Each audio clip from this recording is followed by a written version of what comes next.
بسم اللہ الرحمن الرحیم۔ ناظرین السلام علیکم ورحمۃ اللہ۔ ایپیسوڈ نمبر 1، وی لاگ نمبر ہے 378، پیج ہے 400۔ ناظرین، یہ کتاب ہے معارف القرآن جلد 2، سورہ نساء نمبر 4 اور آیت نمبر ہے 35۔ ناظرین، یہ ہے قرآن کریم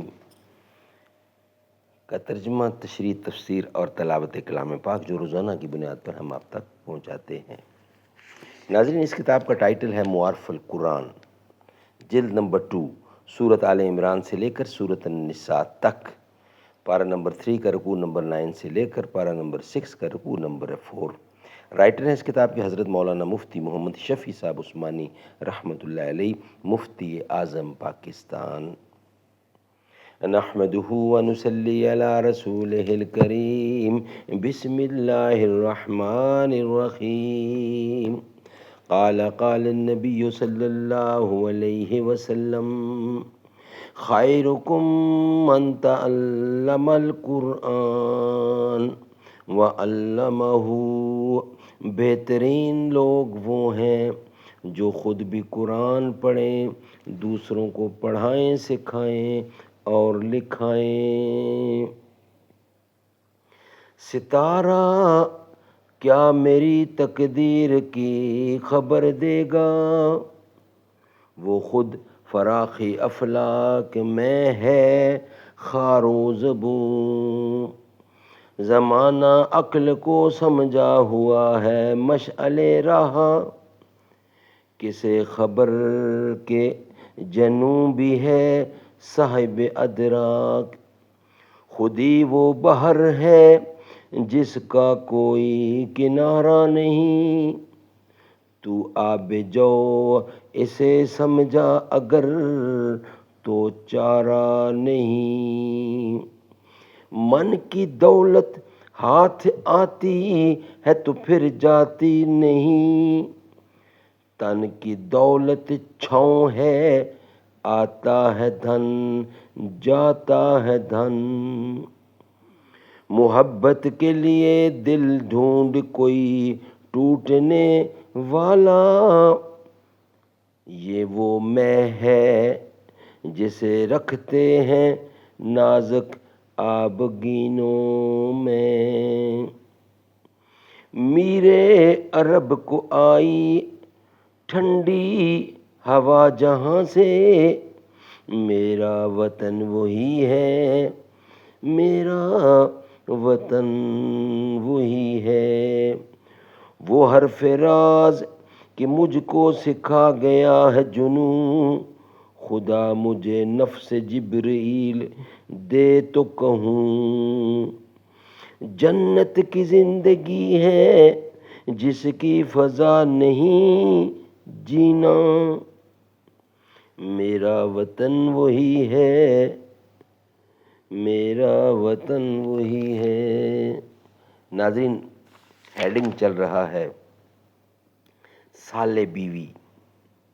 اس کا کچھ حصہ ہم آپ کے سامنے رکھ چکے ہیں، کچھ حصہ باقی ہے جو ہم آپ کے سامنے رکھنے کو جا رہے ہیں۔ ابن سعد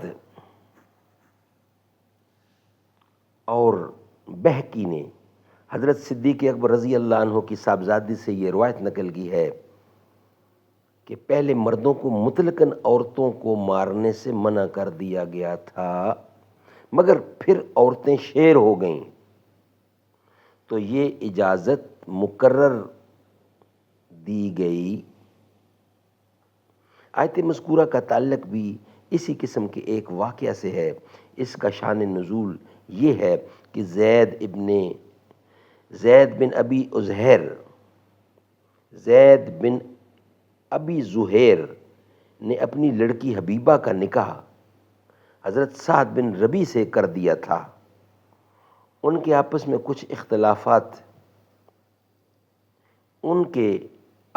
کچھ اختلاف پیش آیا۔ شوہر نے ایک تماچا مار دیا۔ حبیبہ نے اپنے والد سے شکایت کی۔ والد ان کو لے کر حضرت صلی اللہ علیہ وسلم کی خدمت میں حاضر ہوئے۔ آپ نے حکم دے دیا کہ حبیبہ کو حق حاصل ہے کہ جس زور سے سعد بن ربی نے ان کو تماچا مارا ہے وہ بھی اتنی ہی زور سے ان کو تماچا ماریں۔ یہ دونوں حکم نبوی سن کر چلے کہ اس کے مطابق سعد بن ربی سے اپنا انتقام لیں، مگر اسی وقت آیت مذکورہ نازل ہو گئی جس میں آخری درجہ میں مرد کے لیے عورت کی مار پیٹ کو بھی جائز قرار دے دیا ہے۔ اسی وقت آیت مذکورہ نازل ہو گئی جس میں آخری درجہ میں مرد کے لیے عورت کی مار پیٹ کو بھی جائز قرار دے دیا ہے اور اس پر مرد سے قصاص یا انتقام لینے کی اجازت نہیں۔ آیت نازل ہونے پر آن حضرت صلی اللہ علیہ وسلم نے ان دونوں کو بلوا کر حق تعالیٰ کا حکم سنا دیا اور انتقام لینے کا پہلا حکم منسوخ فرما دیا۔ آیت کے آخر میں ارشاد فرمایا کہ ان تدابیر سہگانہ کے ذریعے اگر وہ تابدار ہو جائیں تو پھر تم بھی چشم پوشی سے کام لو، معمولی باتوں پر الزام کی راہ تلاش نہ کرو اور سمجھ لو کہ اللہ کی قدرت سب پر حاوی ہے۔ سبحان اللہ، سبحان اللہ، سبحان اللہ۔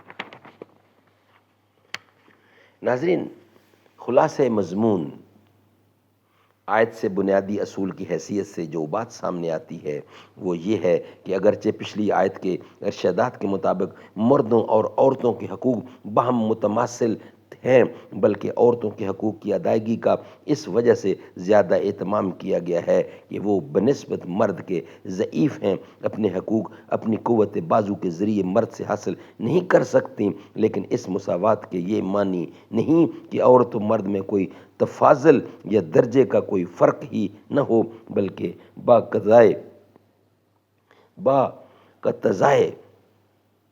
باقتضائے حکمت و انصاف دو سبب سے مردوں کو عورتوں پر حاکم بنایا گیا ہے۔ اول تو جن سے مرد کو اپنے علمی اور عملی کمالات کے اعتبار سے عورت کی جنس پر ایک خوددار فضیلت اور فوقیت حاصل ہے، ایک خودداد فضیلت اور فوقیت حاصل ہے جس کا حصول جن سے عورت کے لیے ممکن نہیں۔ افراد و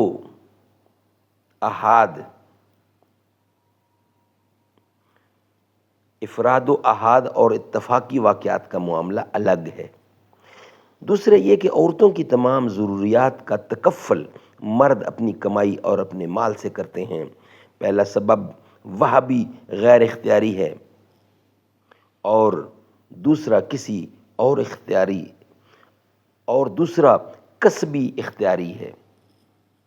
پہلا سبب وہ بھی غیر اختیاری اور دوسرا سبب کسبی اور اختیاری ہے، اور یہ بھی کہا جا سکتا ہے کہ ایک ہی ماں باپ کی اولاد میں سے بعض کو حاکم بعض کو محکوم بنانے کے لیے عقل و انصاف کی روح سے دو چیزیں ضروری تھیں، ایک جس کو حاکم بنایا جائے اس میں علم و عمل کے اعتبار سے حاکمیت کی صلاحیت، دوسرے اس کی حاکمیت پر محکوم کی رضامندی۔ پہلا سبب مرد کی صلاحیت حاکمیت کو واضح کر رہا ہے اور دوسرا سبب محکوم کی رضامندی کو، کیونکہ بوقت نکاح جب عورت اپنے مہر اور نان نفقہ کے تکفل کی شرح پر نکاح کی اجازت دیتی ہے تو اس حاکمیت کو تسلیم اور منظور کرتی ہے۔ ناظرین، یہ ویلاگ ہمارا یہاں ہی کمپلیٹ ہوتا ہے، اس کا کچھ حصہ باقی ہے، یعنی کہ خلاصہ مضمون کا کچھ حصہ باقی ہے، وہ ہم انشاءاللہ آپ کے سامنے رکھیں گے نیکسٹ ویلاگ کی صورت میں۔ ناظرین، یہ ویلاگ ہمارا یہاں ہی مکمل ہوتا ہے۔ اس چمن کے پھولوں پر رنگ و آب تم سے ہے، اس زمین کا ہر ذرہ آفتاب تم سے ہے۔ میرے کارواں ہم تھے روئے کارواں تم ہو، ہم تو صرف عنواں تھے، اصل داستاں تم ہو۔ نفرتوں کے دروازے خود پہ بند ہی رکھنا، اس وطن کے پرچم کو سر بلند ہی رکھنا۔ یہ وطن تمہارا ہے، تم ہو پاسباں اس کے، یہ چمن تمہارا ہے، تم ہو نغمہ خواں اس کے۔ اس چمن کے پھولوں پر رنگ و آب تم سے ہے، اس زمیں کا ہر ذرہ آفتاب تم سے ہے۔ یہ فضا تمہاری ہے، بحر و بر تمہارے ہیں، کہکشاں کے یہ جالے راہگزر تمہارے ہیں۔ یہ وطن تمہارا ہے، تم ہو پاسباں اس کے، یہ چمن تمہارا ہے، تم ہو نغمہ خواں اس کے۔